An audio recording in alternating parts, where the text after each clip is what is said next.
India Pakistan சண்டை காரணமாக ஐரோப்பாவிற்கு செல்லும் மற்றும் ஐரோப்பாவிலிருந்து வரும் விமானங்கள் மாற்று வழித்தடத்தில் இயக்கப்படுகின்றன அல்லது ரத்து செய்யப்படுவதாக ஆசிய விமான நிறுவனங்கள் தெரிவித்திருக்கின்றன. பாகிஸ்தானின் வான்வெளியை தவிர்ப்பதற்காக 20க்கும் மேற்பட்ட வணிக விமானங்கள் திருப்பிவிடப்பட்டிருக்கின்றன.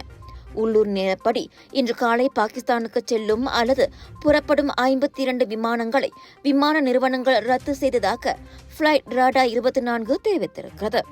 பாதுகாப்பு காரணமாக ஐரோப்பாவிற்கும் ஐரோப்பாவிலிருந்தும் விமானங்களை மாற்றிவிடுவதாக தைவானின் EVA ஏர் தெரிவித்திருக்கிறது.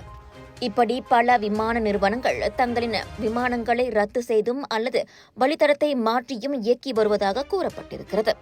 இதனிடையே ஜம்மு காஷ்மீர் பயங்கரவாத தாக்குதலுக்கு பதிலடியாக இன்று அதிகாலை இந்தியா நடத்திய ஏவுகணை தாக்குதலில் பாகிஸ்தான் தரப்பில் இதுவரை 26 பேர் கொல்லப்பட்டிருப்பதாக தகவல் வெளியாகியிருக்கிறது. GM Indians பெருமையுடன் வழங்கும் கிளாங் வேலி international Indian expo and viral food festival 7 12 மே வரை ஏயோன் மால் புக்கிட் ராஜா கிளாங் ஸ்லாங் ஓரியன் ஃபுட் ஃபெஸ்டிவலில் 100க்கும் அதிகமான உணவுகளை ருசிக்க 80% டிஸ்கவுண்ட்ஸோடு பிக் சேல். டாக்டர் அப்பாராவ் சன்னாசையின் த ரப்பர் எஸ்டேட் பாய், பால்வெட்டியின் மகன், பல்கலைக்கழக விரிவுரையாளரான சுயசரிதை.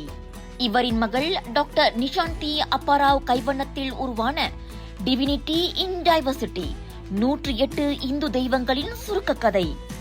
தந்தை மகள் படித்திருக்கும் இந்த சிறப்புமிகு நூல்களை உடனே வாங்கி படியுங்கள்.